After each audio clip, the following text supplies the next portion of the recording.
ಈಗಾಗಲೇ ವೇದಿಕೆ ಮೇಲೆ ಮುಂದಿನ ಸಿನಿಮಾಗಳಲ್ಲಿ ಇಬ್ಬರು ಒಟ್ಟಿಗೆ ಆ ಒಂದು ಸಂಗೀತ ತೆಲಂಗು ನಿಮ್ಮ ಅಭಿನಯ ತೆಲಂಗು ನೋಡಬಹುದು ನಾವು.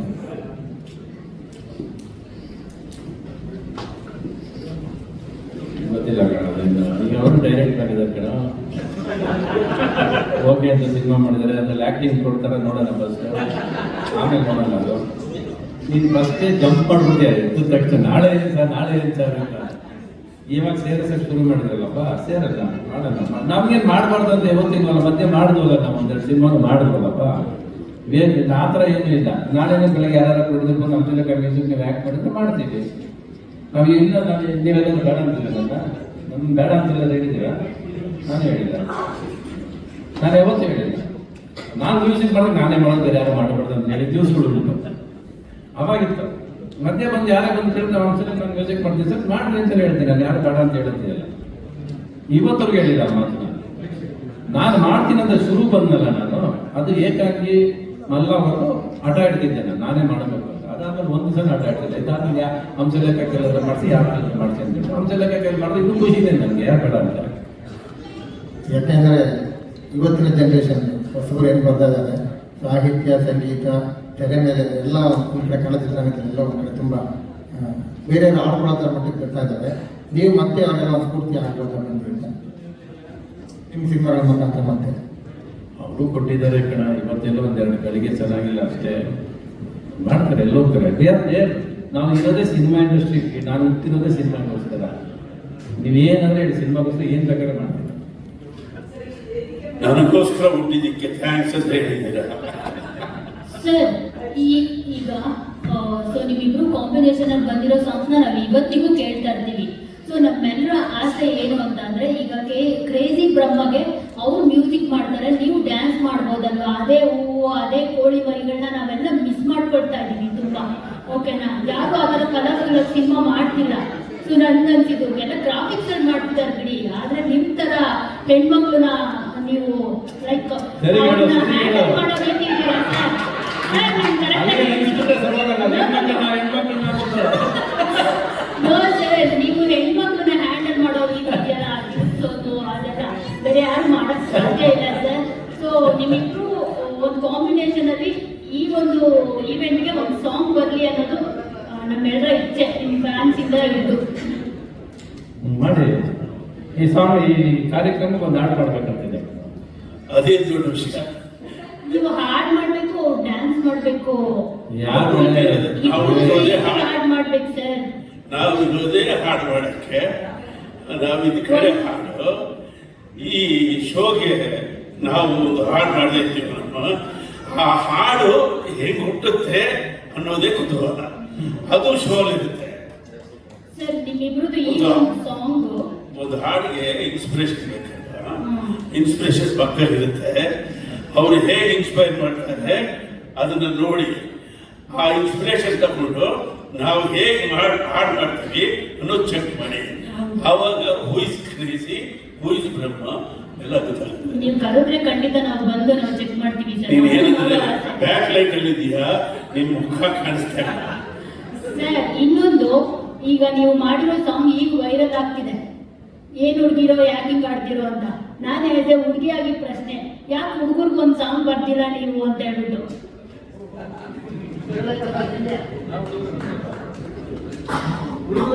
ಸರ್ ನಿಮ್ ಸಾಂಗ್ ಈಗ ವೈರಲ್ ಆಗ್ತಿದೆ ಸರ್, ನೀವು ನೋಡಿದೀರಾ ಅಂತ ಅನ್ಸುತ್ತೆ. ಸಖತ್ತಾಗಿದೆ ಲಿರಿಕ್ಸ್, ನಾವು ಈಗ ಕೇಳ್ತಾ ಇದೀವಿ ಸರ್. ನೋಡಿದಾರೆ ಅಂತ ಹೇಳಿದೆ, ಹೆಣ್ಮಕ್ಳಿಗೆ ನಿಮ್ ತರ ಯಾರು ತೋರ್ಸಲ್ಲ ಸರ್ ಅಂತ. ಈಗಾಗಲೇ ಹೆಣ್ಮಕ್ಳು ಬರೀ ಅಂತೀಯ, ಇನ್ನೇನು ನಾನು ಹೇಳಿದ್ದು ನೀವು ಹೆಣ್ಮಕ್ಳ ಜೊತೆ ಡ್ಯಾನ್ಸ್ ಮಾಡ್ತಿರಲ್ಲ, ಹಿಂಗೆ ಹೇಳಿದ್ಬಿಟ್ಟು ಹಿಂಗೆ ಹಾಕಿ ಆ ತರ ಯಾರು ಮಾಡಲ್ಲ ಅಂತ ಹೇಳಿದ್ರು. ಆದ್ರೆ ಏನ್ ಹುಡುಗಿರೆ ಯಾಕೆ ಹಿಂಗ್ ಮಾಡ್ತಿದೆ ಅಂತ ಹೇಳ್ಬಿಟ್ಟು ಹುಡುಗಿರ ಬಗ್ಗೆನೇ ಯಾಕೆ ಬರೋದ್ರಿ? ನೀವಿಬ್ರು ಕಾಂಬಿನೇಷನ್ ಹುಡುಗರ ಬಗ್ಗೆ ಒಂದು ಸಾಂಗ್ ಬರ್ಬೋದಿತ್ತಲ್ವಾ ಅನ್ನೋದು ನನ್ನ ಪ್ರಶ್ನೆ ಸರ್. ಅದೇ ಹುಡುಗಿ ಆಗಿ ಅದಕ್ಕೆ ನೀನು ಪ್ರೊಡ್ಯೂಸರ್ ಆಗಿ ಒಂದು ಸಿನಿಮಾ ಮಾಡಿ ಹುಡುಗರ ಬಗ್ಗೆ ಕರೆದೇ ಬರೆಯೋದು ಒಂದು ಸಾಂಗ್, ಒಂದು ಸಿಚುವೇಶನ್ ತಗೊಂಬ. ಈ ಕಡೆ ಯಾರು ಇಲ್ವಾ ಕೇಳೋರು? ಮೂವಿ ಸರ್, ಮೂವಿ ಸರ್ ಇಲ್ಲಿ ಸರ್. ಈಗ ಈ ಕಾರ್ಯಕ್ರಮದ ಹೆಸರು ಕ್ರೇಜಿ ಬ್ರಹ್ಮ ಅಂತ. ಬಹುಶಃ ಸರ್ ಬ್ರಹ್ಮನಿಗೆ ಗೊತ್ತಿತ್ತ ಅಂತ ಮುಂದಿನ ದಿನಗಳಲ್ಲಿ ಕ್ರೇಜಿ ಬ್ರಹ್ಮ ಅಂತ ಇವರು ಹುಡ್ತಾರೆ ಅಂತ. ಸರ್, ಈ ಕಾರ್ಯಕ್ರಮದ ಹೆಸರು ಕ್ರೇಜಿ ಬ್ರಹ್ಮ ಅಂತ. ಮೋಸ್ಟ್ಲಿ ಸೃಷ್ಟಿಕರ್ತ ಬ್ರಹ್ಮನಿಗೆ ಗೊತ್ತಿತ್ತ ಅಂತ ಮುಂದಿನ ದಿನಗಳಲ್ಲಿ ಕ್ರೇಜಿ ಸ್ಟಾರ್ ಮತ್ತೆ ಬ್ರಹ್ಮ ಹುಡ್ತಾರೆ ಅಂತ. ಬ್ರಹ್ಮನ್ ಗೊತ್ತಿತ್ತ ಅಂತನ? ಬ್ರಹ್ಮಂಗೆ ಹೆಂಗ್ ಗೊತ್ತಿರುತ್ರಿ? ನಮ್ಮ ಅಪ್ಪನ್ ಗೊತ್ತಿತ್ತು ಅಷ್ಟೇ.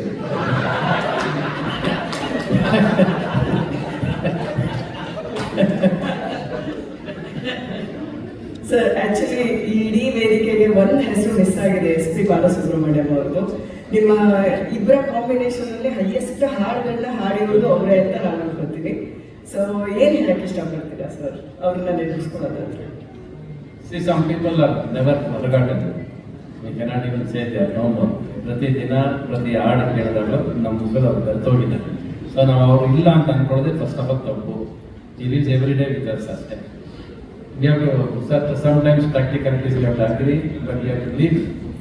ನಾನು ಯಾವಾಗ ಎಲ್ಲರೂ ಒಂದೇ ಮಾತು ಹೇಳೋದಲ್ಲ, ಸತ್ತವ್ರು ಯಾರು ಸಾಯೋದಿಲ್ಲ, ಮರ್ತಾರೆ ಮಾತ್ರ ಸಾಯ್ತಾರೆ. Never forget, keep them alive. ಇವತ್ತು ನಾವು ಮಾಡ್ಕೊಂಡು ಬೆಳಕಾಗ್ತಾರೆ. ಪ್ರೇಮಲೋಕ ಜೀವಂತ 40 ವರ್ಷ ಆದರೂ ನೀವು ಪ್ರೇಮಲೋಕ ಜೀವಂತವಾಗಿತ್ತು ನಮ್ಮನ್ನು ಕರೆದು ಇವತ್ತು ಪ್ರೇಮಲೋಕ ಆಟ ಹೇಳ್ತೀರಿ ಅಂದ್ರೆ ಏನಕ್ಕೆ? Because you love that so much. So you kept Premaloka life so far. ಮತ್ತೆ ನಾವು ಎಷ್ಟೋ ಪಿಕ್ಚರ್ ಮಾಡಿದ್ರು ಕೂಡ ನಾನು 100 ಪಿಕ್ಚರ್ ದಾಟಿದೆ, 500 ಪಿಕ್ಚರ್ ದಾಟಿದೆ ಗೊತ್ತಿಲ್ಲ, but you still remember the first picture ಅಲ್ವಾ? ಸೊ ಯು ನೆವರ್ ಕೇಳಿ ಪ್ರೇಮಲೋಕ ಟಿಲ್ ಟುಡೇ. ಇವತ್ತಿಗೂ ಆ ಸಿನಿಮಾ ದುಡ್ಡು ಮಾಡ್ತಾ ಇದೆ, ಇವತ್ತಿಗೂ ದುಡ್ಡು ಮಾಡ್ತಾ ಇದೆ. ಅವತ್ತಿಗಿಂತ ಇವತ್ತು ದುಡ್ಡು ಜಾಸ್ತಿ ಮಾಡಿಕೊಡ್ತಾ ಇದೆ. So that is our memories. ನೀವು ಯು ಶುಡ್ ಕೀಪ್. ನಮ್ಮ ಅಪ್ಪನ ಉಳಿಸ್ಕೊಂಡಿಲ್ವ ನಾನಲ್ಲಿ? ಹಂಗೆ ನಮ್ಮಪ್ಪ ಇವತ್ತು ನಮ್ಮ ಅಪ್ಪ ಅಮ್ಮ ಇಲ್ಲ ಅಂತ ಅನ್ಕೊಂಡೆ. ನೀವು ನಕ್ಕದಾಗ ನಮ್ಮ ಅಪ್ಪ ಅಮ್ಮ ಕಾಣಿಸ್ತಾರೆ, ನೀವೆಲ್ಲ ನಕ್ಕದಾಗ ನಮ್ಮ ಅಪ್ಪ ಅಮ್ಮ ಕಾಣಿಸ್ತಾರೆ. ಫಸ್ಟ್ ಮೀಟ್ ನ ನಮಗೋಸ್ಕರ ಈಗ ನೆನ್ಪು ಮಾಡ್ಕೋಬೋದಾ? SPB ಸರ್ನ ನೀವು ಮೀಟ್ ಮಾಡಿ ಫಸ್ಟ್? ನಾನು ಗೇಟ್ ಆಚೆ ನಿಂತಿರ್ತಿದ್ದೆ ಅವ್ರು ನೋಡಿದ ತಕ್ಷಣ. ಅವರು ನಮ್ಮ ಬಿಗಿನಿಂಗ್ ಸಾಂಗ್ಸ್ ಮಾಡಕ್ ಬರ್ಬೇಕಾದ್ರೆ ಅವರು ಬರ್ತಾ ಇದ್ದು ಎಷ್ಟಾನಿಕೆ ಅವರು ಇಬ್ಬರು ಒಟ್ಟಿಗೆ ಬರೋರು. ಅವಾಗೆಲ್ಲ ಫಸ್ಟ್ ಬರಬೇಕಾದ್ರೆ ಅವರು ಅವಾಗ ಫಸ್ಟ್ ಸಾಂಗ್ ಮಾಡ್ಬೇಕಾದ್ರೆ ಒಂದೇ ಟೇಕಲ್ಲಿ ಆಡ್ಲೇಬೇಕು ಅವರು ಅವಾಗ. ಇವಾಗ ಆಮೇಲೆ ನಿಮಗೆ ಮೆಷಿನರೀಸ್ ಬರೋದು, ನೀವು ಎಲ್ಲಿ ಬೇಕಾದ್ರೆ ಕಟ್ ಮಾಡ್ಬೋದು. ಅಂತ ಟೈಮಲ್ಲಿ ಕೂಡ ಅವ್ರಿಬ್ಬರು ಮಾತಾಡ್ಕೊಂಡು ಆಡಿದ್ರೆ ಒಂದು ಟೇಕಲ್ಲಿ ಮ್ಯಾಕ್ಸಿಮಮ್ 2 ಟೇಕಲ್ಲಿ ಮುಗಿಸ್ಬಿಟ್ಟು ಹೋಗ್ತಾ ಇರೋರು. ಆಮೇಲೆ he was the only fellow who never wasted any time with anybody talking. ಬಂದ್ರ ಕಾಫಿ ಕೊಡಿದ್ರೆ ನನ್ನ ಕೆಲಸ ಮಾಡಿದ್ರೆ ಹೋಗಲ್ಲ. ಯಾಕಂದ್ರೆ ಪ್ರತಿ ಸ್ಟುಡಿಯೋದಲ್ಲಿ ಕಾಯ್ತಾ ಇರೋದು ಅವ್ರಿಗೆ. They have no time to spend. ಇನ್ನೊಬ್ರು ತಪ್ಪುತ್ಕೊಂಡು ಅರಟೆ ಹೊಡೆದ ದಿವಸನೇ ಇರಲಿಲ್ಲ. ಇನ್ನೊಬ್ಬ ಶಂಕರ್ನಾಗ್ SP ಬಾಲಸುಬ್ರಹ್ಮಣ್ಯಂ ತಪ್ಪೇ ಇಲ್ಲ. There's not, he never had time. That is why the life is so beautiful. ನೀವು ಯಾವಾಗ ಪ್ರಪಂಚಕ್ಕೆ ಟೈಮ್ ಕೊಡ್ತೀರಲ್ಲ ಅವಾಗ ಅರಟೆ ಹೊಡಿತೀರಾ. ಅರಟೆ ಹೊಡೆದಾಗ ಇವ್ನು ಸರಿ ಇಲ್ಲ ಅವ್ನು ಸರಿ ಇಲ್ಲ ಅಂತೀವಿ. ನೀವು ಅದನ್ನ ತಗೊಂಡು ಇನ್ನೊಬ್ರಿಗೆ ಹೇಳ್ತೀರಾ, ಅದು ಹರಡ್ಕೊಂಡು ಹೋಗಿ ಎಲ್ಲ ಫಿಟ್ಟಿಂಗ್ ಇಟ್ಟು ನಮ್ಮ ಜೀವನದಲ್ಲಿ ಹಾಡು ಮಾಡುತ್ತೆ. ಅವ್ರಿಗೆ ಆ ಟೈಮ್ ಇರಲಿಲ್ಲ ಅವ್ರಿಗೆ. He never had that time. Singing was his life. ಜೀವನ ಪೂರ್ತಿ ಹಾಡು. ಆಮೇಲೆ ಎಲ್ಲ ಹೀರೋಗಳು ಡಿಫ್ರೆಂಟ್ ವಾಯ್ಸಸ್ ಕೂಡ ಕೆಪಾಸಿಟಿ ಇದೆ. One of the most expressive voices this India has ever seen. Expression ನಾವು ಕೊಡಕ್ಕಾಗಲ್ಲ. SP ಬಾಲಸುಬ್ರಹ್ಮಣ್ಯಂ ಹಾಡು ಹೇಳಿದ್ರೆ ನಮಗೆ ಎಕ್ಸ್ಪ್ರೆಸ್ ಮಾಡೋದು ಕಷ್ಟ ಅದ ಆಕ್ಚುಲ್ ಆಗಿ. ಆಮೇಲೆ ಪ್ರತಿ ಪದಕ್ಕೆ ಅವ್ರಿಗೆ ಬೆಲೆ ಗೊತ್ತಿತ್ತು, ಪ್ರತಿ ಪದಕ್ಕೆ ಅರ್ಥ ಗೊತ್ತಿತ್ತು, ಪ್ರತಿ ಭಾಷೆ ತಿಳ್ಕೊಂಡು ಹಾಡು ಹೇಳೋದು. ಸುಮ್ಮನೆ ಮೀಟ್ರಿಗೆ ಮೆಲೋಡಿ ಆಡೋದಲ್ಲ ಅವ್ರ ಲೆಕ್ಕ, ಅರ್ಥ ತಿಳ್ಕೊಂಡು ಹಾಡು ಹೇಳೋರು. ಅವ್ರು ಹೇಳಿದಾಗ ನಮಗದು ಇಷ್ಟೊಂದಿದೆಯಾ ಇದಕ್ಕೆ ಇಷ್ಟೊಂದೆಲ್ಲ ಹೇಳ್ಬೋದಾ? ಒಂದು ನಗು ಅಂದ್ರೆ ಒಂದು ಚಿಕ್ಕ ಒಂದು ನಗು ಬಂದ್ಬಿಡುತ್ತೆ, ಸ್ವರಗಳು ಮತ್ತೆ ಒಂದು ನಗು ಸೇರಿಸ್ಬಿಡ್ತಾರೆ, ಹಾಡೋ ಬಂದ್ರೆ ಹಾಡು ಸೇರಿಸ್ಬಿಡ್ತಾರೆ. One of the most impossible person we have been with together. And ನೀವು ಬರ್ತೀರ, ನಾನಂತೂ ಅವ್ರನ್ನೆಲ್ಲ ಯಾವತ್ತೂ ಬರ್ತೂ ಇಲ್ಲ. ಪ್ರತಿ ದಿವಸ ನಮ್ಮ ಜೊತೆ ಇದ್ದಾರೆ, ನಮ್ಮ ಮುಸಲ್ ಇದ್ದಾರೆ, ನಮ್ಮ ಮುಸಲ್ ಬೆರ್ತೋ ಇದ್ದಾರೆ. ಯಾರು ಮನೆಗಾದ್ರು ಅಪ್ಪು ಇರ್ಬೋದು, ರಾಜ್ಕುಮಾರ್ ಇರ್ಬೋದು, ಅಂಬರೀಷ್ ಇರ್ಬೋದು, ವಿಷ್ಣುವರ್ಧನ್ ಇರ್ಬೋದು, ಯಾರು ನಮ್ಮ ಬಿಟ್ಟು ಹೋಗಿಲ್ಲ. ಪ್ರತಿ ದಿವಸ ನಮ್ಮ ಜೊತೆಲೇ ಇರ್ತಾರೆ. ನಮ್ಮ ಮುಂದೆಲ್ಲ ಒಂದು ರೀತಿ ನೆನಪಿಸ್ಕೊತೀವಲ್ಲ, ಒಂದೆಲ್ಲ ಒಂದು ರೀತಿ ನೆನಪು. ನಾನು ಇವರೆಲ್ಲ ತೊಡೆ ಮೇಲೆ ಕೂತ್ಕೊಂಡು ಬೆಳೆದವನು. ನಾನು ಇವತ್ತು ಅದೃಷ್ಟವಂತ ಅಂತ ಹೇಳೋದು ಏನಕ್ಕೆ ಅಂದರೆ, ಅಲ್ಲಿಂದ ಹೇಳಿದ್ರು all those people I stand on that life. ನಾನು ಅವ್ರ ಜೊತೆ ಬೆಳೆದಿದ್ದೀನಿ. ಇವತ್ತು ನಾನೇನಾದ್ರು ಇಷ್ಟು ಇದ್ದೀನಿ ಅಂದರೆ ಬಹುಶಃ ಅವ್ರ ಅಪ್ಪುಗೆಯಿಂದ ಅವ್ರ ಜೊತೆ ಬೆಳೆದಿದ್ದರಿಂದ ನಾನು ರವಿಚಂದ್ರನಾಗಿದ್ದೀನಿ ಅಂತ ನಾನು ಇವತ್ತು ನಂಬಿರೋದು. ಕಾರ್ಯಕ್ರಮದ ಕಂಟೆಂಟ್ ಎಲ್ಲ ಇಲ್ಲೇ ಬರ್ಬಿಡ್ತು.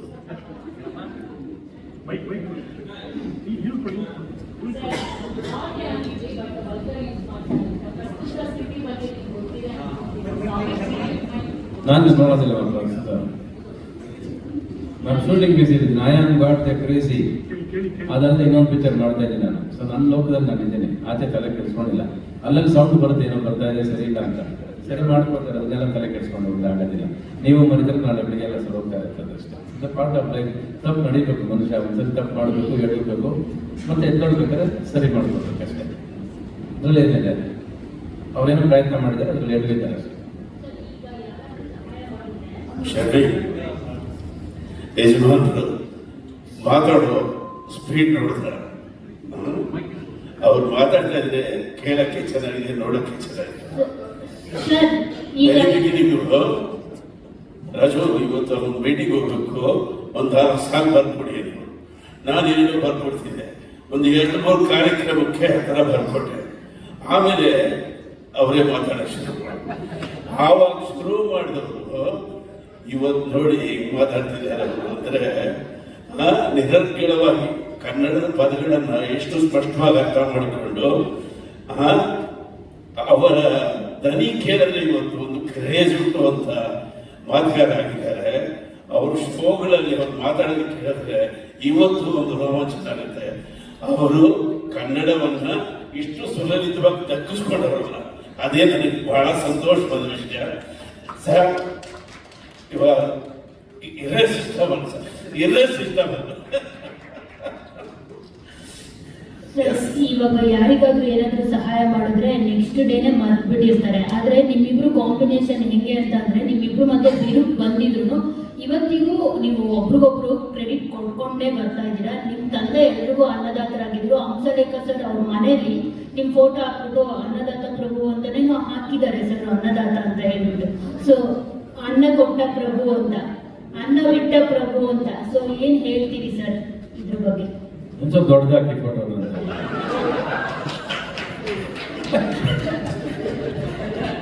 ನಿಮ್ದು ಅಷ್ಟೊಂದು ಪ್ರಶ್ನೆ, ಅವ್ರು ಇಷ್ಟು ಹೇಳಿ ಉತ್ತರ.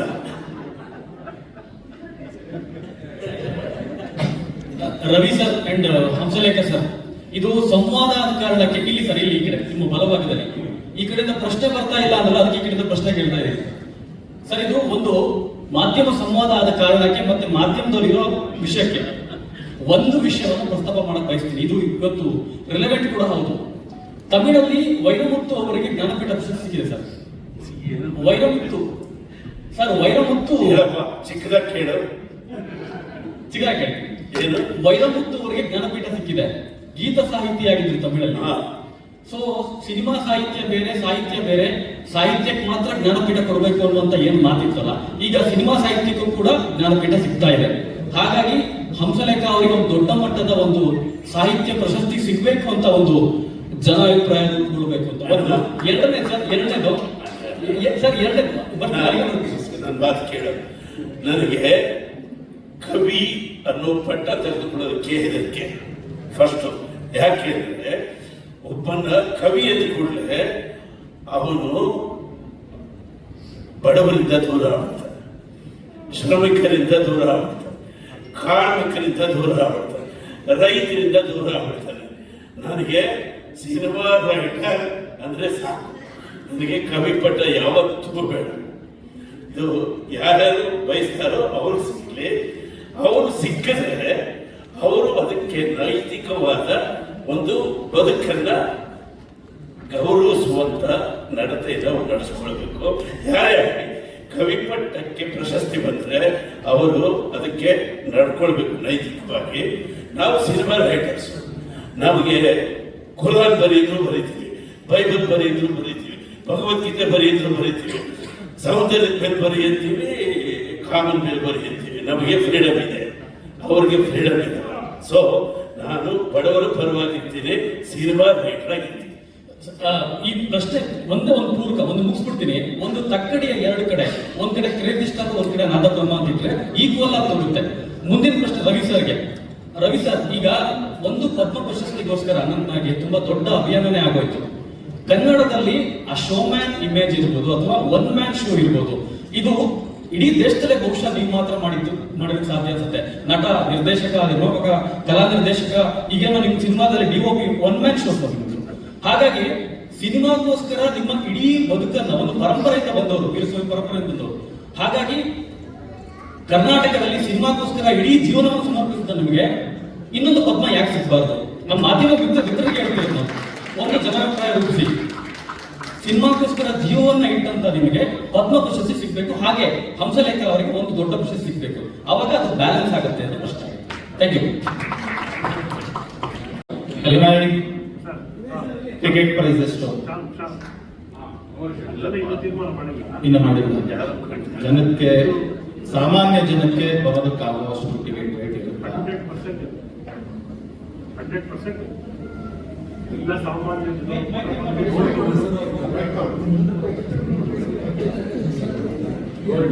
ಬರೀ ಎಲೈಟ್ ಕ್ಲಾಸ್ ಅಂತ ಮಾಡಿದ್ರೆ ನಾವು ಕ್ಲೋಸ್ ಅಕೌಂಟೇಬಲ್ ಮಾಡ್ತಾ ಇದ್ವಿ. 1,000-2,000 ಜನ ಸೇರಿಸ್ಕೊಂಡು 10,000 ಜನ ರಿಸರ್ವ್ ಟಾರ್ಗೆಟ್. ಮತ್ತೆ ಪ್ರತಿಯೊಬ್ಬರು ನಮಗೆ ಉದ್ದೇಶ ಏನಂತಂದ್ರೆ, ನಮ್ಮ ಜನರೇಷನ್ ನಾವು ಈ ಸಿನಿಮಾಗಳು ನೋಡಿದ್ವಿ, ಬಟ್ ಈಗಿನ ಜನರೇಷನ್ ಯುವ ಸಿನಿಮಾ ಕ್ರೇಜ್ ಬಹುಶಃ ಅನುಭವಿಸಕ್ಕೆ ಸಾಧ್ಯವಿಲ್ಲ. ಅದನ್ನ ಸೊ ಅದಕ್ಕೆ ನಾವು ಭಾರತದ ಎಲ್ಲ ಭಾಗಗಳಿಂದ ಇವ್ರ ಜೊತೆ ಕೆಲಸ ಮಾಡಿದ ಕಲಾವಿದರನ್ನ ಕರೆಸಿ, ಮತ್ತೆ ರವಿ ಸರ್ದು ಅವತ್ತು ಬರ್ತಡೇ ಇರೋದ್ರಿಂದ it will be A sort of thanks giving ಇಬ್ಬರಿಗೂ ಕೂಡ. 45 ವರ್ಷದ ಜರ್ನಿ. ಒಂದು ಚಲನಚಿತ್ರ ಸಾರ ಹೇಳಿದ್ರು ಅವಾಗ, ಪತ್ರಕರ್ತರೆಲ್ಲ ಹೇಳಿದ್ದಾರೆ, 10 ವರ್ಷದ ಹಿಂದೆ ವಾಣಿಜ್ಯ ಮಂಡಳಿ ಮಾಡಬೇಕಿತ್ತು, ಅಕಾಡೆಮಿನಲ್ಲಿ ಯುವ ಶಿಕ್ಷಣದಲ್ಲಿ ತುಂಬಾ ಬಂದು ಹೋಗಿದ್ದಾರೆ, ಅವ್ರಿಗೆ ಯಾವುದು ಬೇಡ ಆಯಿತು. ಬಟ್ ಕನ್ನಡಿಗರಿಗೆ ಬೇಕು, ಸಿನಿಮಾವನ್ನು ಮಿಕ್ಸೋ ನಮ್ಮಂತವ್ರಿಗೆ ಬೇಕು. ಸೊ ಹಾಗಾಗಿ ಇದು ರಸಮಂಜರಿ ಕಾರ್ಯಕ್ರಮ ಖಂಡಿತ ಅಲ್ಲ. ರಸಮಂಜರಿ ಕಾರ್ಯಕ್ರಮ ಆಗಿದೆ, ನಾವೆಲ್ಲ ಗ್ರೌಂಡಲ್ಲಿ ಮಾಡ್ತೀವಿ. ಸೊ ಇಬ್ಬರ ಸಿನಿಮಾ ಜರ್ನಿಯನ್ನ ರೀಕ್ರಿಯೇಟ್ ಮಾಡೋದು, ಮತ್ತೆ ಇವರ ಅನುಭವಗಳ ರವಿ ಸರ್ ಹೇಳಿದ್ದಾರೆ, ಇವತ್ತಿನ ಸಿನಿಮಾ ಭಾಷ್ಯವನ್ನ ಇವರ ಭಾಷೆಯಲ್ಲೇ ಆ ಚಿತ್ರಗಳ ಮೂಲಕ ತೆರೆಗೆ ಮತ್ತೆ ಜನಕ್ಕೆ ತೋರಿಸುವ ಒಂದು ಪ್ರಯತ್ನ. ಖಂಡಿತ ಅಫೋರ್ಡಬಲ್ ಆಗಿ ಇರುತ್ತೆ.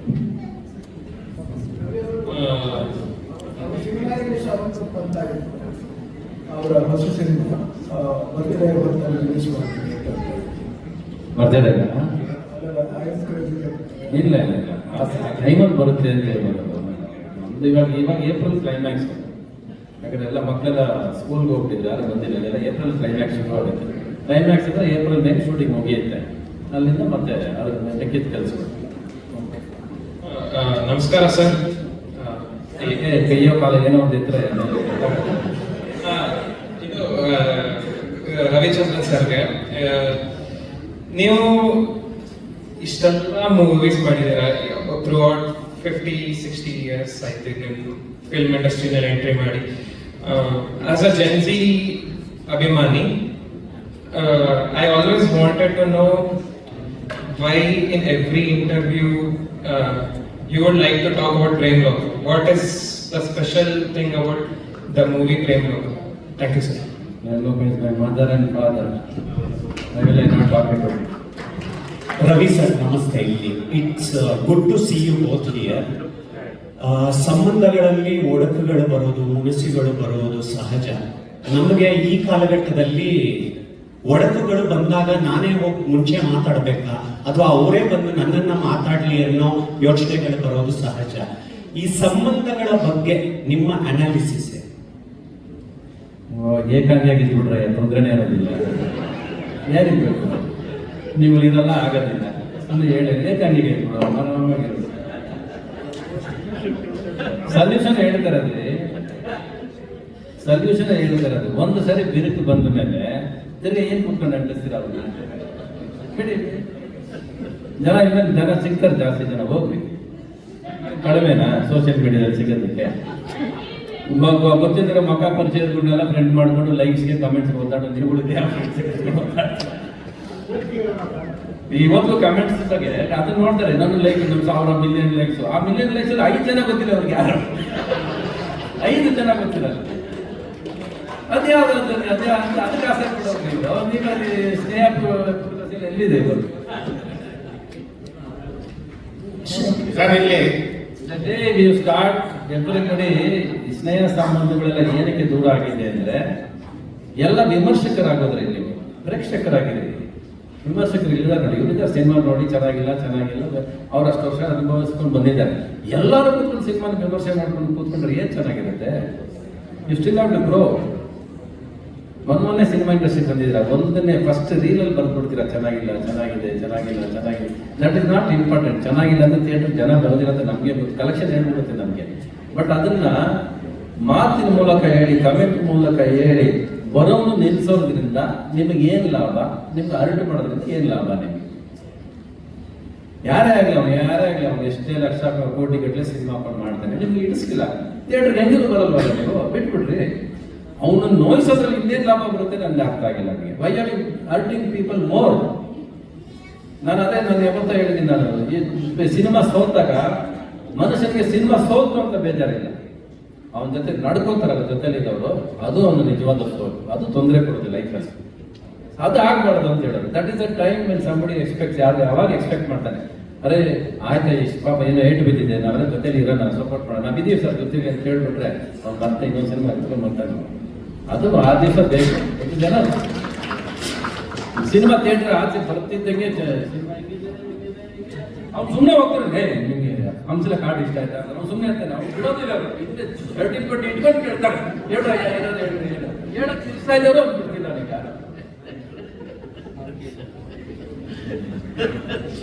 ಅಂದ್ರೆ ಇವನಿಗೇನೋ ಉತ್ತರ ಬೇಕು, ಆ ಉತ್ತರ ಕೊಡೋರ್ಗು ಬಿಡಲ್ಲ ಅವನ್ನ, ಆ ಉತ್ತರಕ್ಕೆ ಕೊಡ್ಬೇಕು. ಸುಮ್ಮನೆ ಹೋಗೋದು ಎಳ್ದು ಕೇಳಿದ್ರೆ ಅಲ್ಲ, ಅವರು ಸಿನಿಮಾ ನೋಡ್ಕೊಂಡು ಹೋಗೋರು ಸುಮ್ಮನೆ ಚೆನ್ನಾಗಿದೆ ಅಂತ ಹೇಳೋರು, ಎಲ್ಲರೂ ಸಿನಿಮಾ ನೋಡ್ಬೇಕು ನೀವೆಲ್ಲ ಅಂತ ಅವ್ರು ವಾರ್ನಿಂಗ್ ಬೇರೆ ಕೊಡ್ತಾರೆ.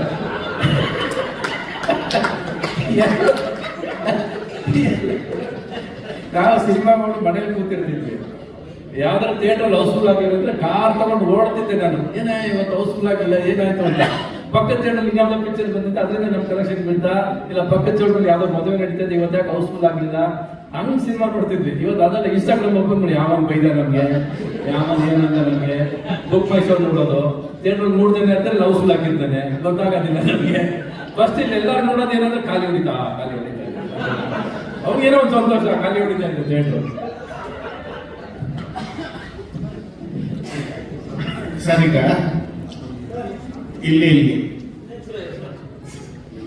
ಏನಂದ್ರೆ ನೀವು ಮುಂದೆ ಬಿಟ್ರಿ ಏನೇನ್ರಿ, ತುಂಬಾ ಲೇಟ್ ಆಗೋಯ್ತು ನಿಮ್ ಪ್ರಶ್ನೆ. ಆಗ ನಿಮ್ ಟೈಮ್ ಆಗ್ಬೇಕು ಬಿಡ್ರಿ. ಇಲ್ಲ ನಿಮ್ಗೆ ಎಲ್ಲ ಹುಡುಗಿರೆಲ್ಲ ಕೇಳಿದ್ರೆ ನೀವೆಂತ ಪ್ರಶ್ನೆ ಕೇಳ್ತೀರ ಬಿಡ್ರಿ. ಪ್ರಶ್ನೆ ಬಹಳ ಮುಖ್ಯವಾಗಿದೆ. ಅಂದ್ರೆ ಎಲ್ಲ ಕೇಳಿದ್ರೆ ಎಷ್ಟು ಅಂತ.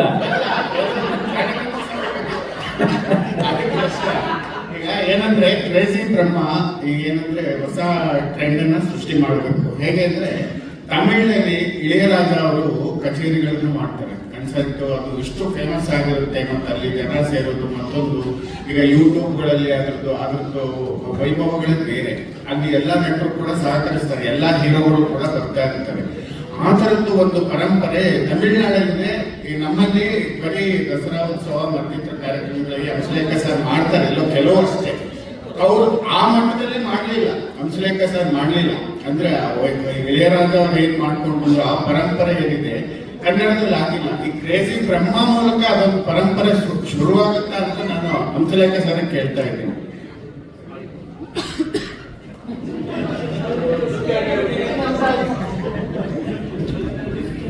ಪಕ್ಕದ ಥಿಯೇಟರ್ ಇದ್ರು ಗೊತ್ತಾಗಿಲ್ಲ, ದುರಂತ ನೋಡ್ತಾ ಇದ್ದಾರೆ.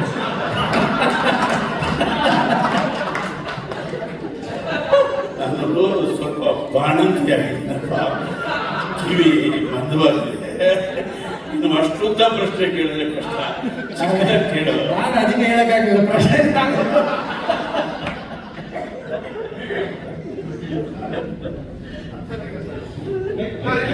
ವಾಸು ಸರ್ ಒಂದು ನಿಮಿಷ. ಒಂದು ಆಡಿಯೋ ವಿಷುವಲ್ ಒಂದು ಆಡಿಯೋ ವಿಷುವಲ್ ಬೈಕ್ ಹತ್ರ ಇಟ್ಕೊಳ್ಳೋದು. ನೀವಿಬ್ರು ಒಬ್ರಿಗೊಬ್ರು ಒಂದು ಅತ್ಯುತ್ತಮವಾದಂಥ ಗೀತೆಯನ್ನ ಆಡಿಯೋ ವಿಷುವಲ್ ಮುಖಾಂತರ ರಚಿಸಿಕೊಂಡು ಅದರದ್ದು ಪ್ರಚಾರ ಮಾಡ್ತೀವಿ. ಮಾಡ್ತಾನೆ ಅಂತ ಹೇಳಿದ್ರಲ್ಲ ಅವಾಗಲೇ, ನಾನು ಮಾಡ್ಬೇಕಾ? ನಾನು ಮಾಡ್ತಿಲ್ಲ, ಅವ್ರು ಮಾಡ್ತಿದ್ದಾರೆ. ಆ ಕಾಂಪಿಟೇಷನ್ ಇಲ್ಲಿ ಬೇಡ ರೀ, ಮತ್ತೆ ಬೆಲೆ ಕೊಟ್ಬಿಡುತ್ತೆ.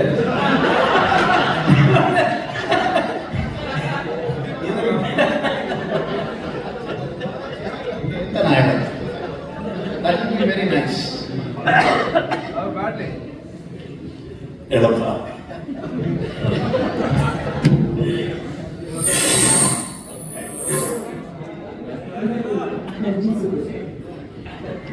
ನೋಡಿ, ಈ ಒಂದೂವರೆ ಗಂಟೆಗಳ ಕಾಲ ಎಲ್ಲವನ್ನ ಮರೆತು ಒಂದ್ ರೀತಿ ಹೊಟ್ಟೆ ಹುಣ್ಣಾಕ್ಸೋಷ್ಟು ನಗ್ಸಿದ್ದಾರೆ.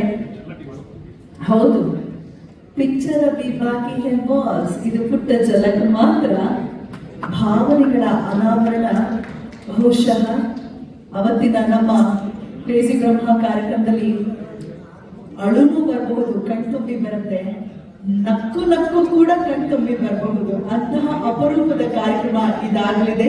ಖಂಡಿತ ತಾವೆಲ್ಲರೂ ತಪ್ಪದೆ ಬನ್ನಿ. ಅದರ ಜೊತೆಗೆ ಇನ್ನೊಂದಷ್ಟು ಜನರಿಗೆ ಈ ವಿಚಾರದ ಕುರಿತಾಗಿ ಮನೆ ಮನೆಗೆ ಮನಗೆ ತಲುಪಿಸಿ ಆ ದೃಶ್ಯ ವೈಭವವನ್ನ, ಆ ಭಾವನೆಗಳ ಅನಾವರಣ ಆಗುವಂಥ ಪರಿಯನ್ನ ನಾವೆಲ್ಲರೂ ಒಟ್ಟಿಗೆ ಒಂದೇ ಸೂರಿನಡಿ ಸೇರಿ ಕಣ್ತುಂಬಿಸ್ಕೊಳ್ಳೋಣ.